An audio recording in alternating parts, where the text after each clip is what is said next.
Also in the street plan of Washington, you find pentagrams.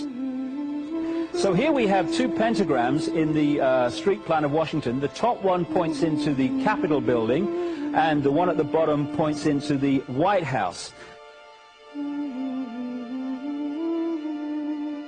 This is a political building, so we're told. In fact, it's a temple to a secret society, built by the Freemasons to a specific design, Congress, the Congress building.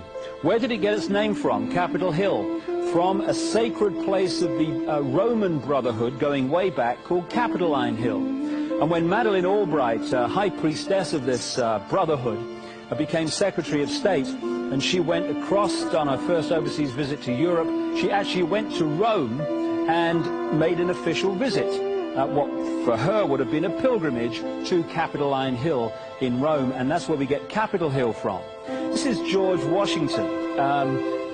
In the last century, they decided they didn't have a decent statue of George, so instead of getting an American to produce one, they ordered it from Italy, from Florence.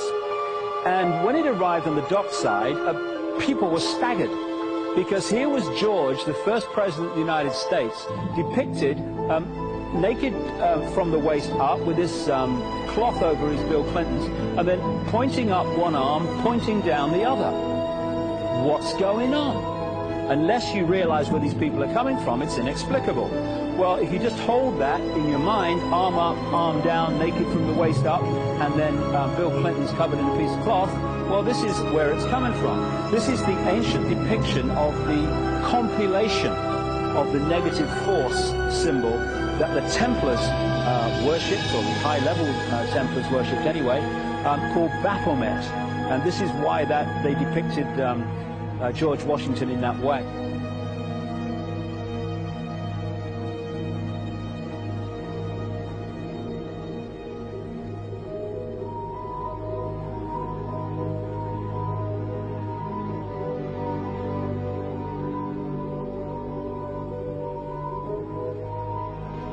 What has come to light is that it's now been, it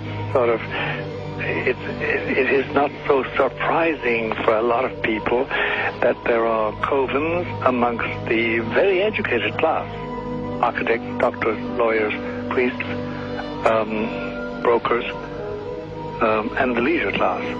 These are people who have made pacts with the devil.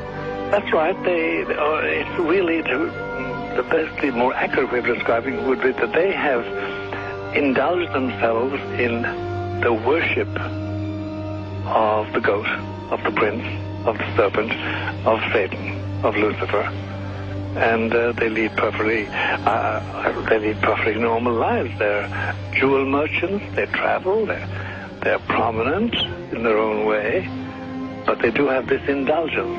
Father, here's a part of that I can never understand. That has never made sense to me, and that is, if somebody were to make a pact with the devil,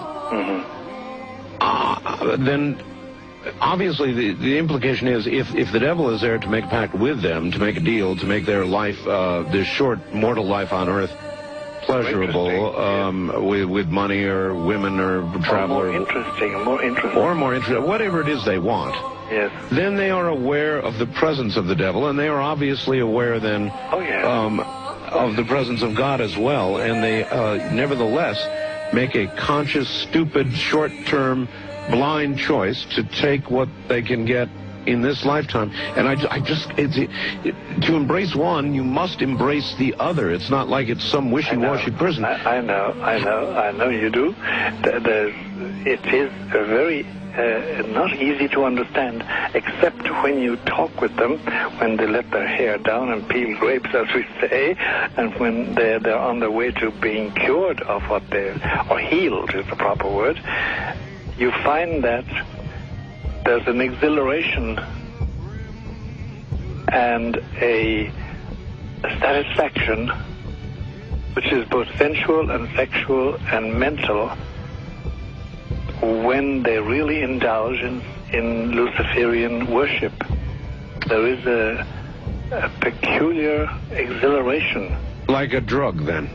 Yes, it's a peculiar exhilaration. And of course, the godly instincts in us all, the angelic in us all, because we all have something angelic and something godly, besides everything else, a lot of other negative things, that is quenched.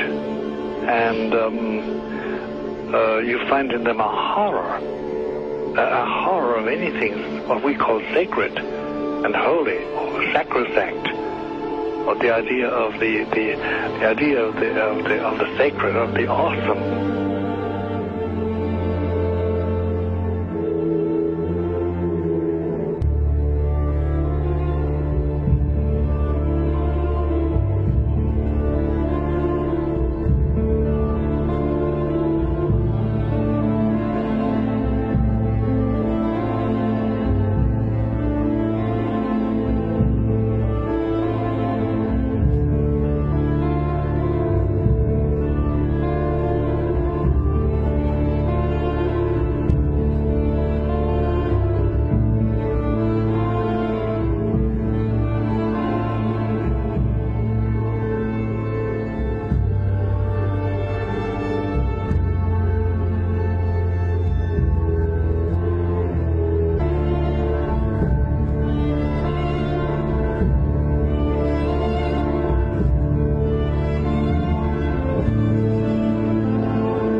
How in the world did you ever get involved in praying to demon spirits? A fellow that had been on a particular ship with me, he told me, "Hey, I got something fantastic to tell you."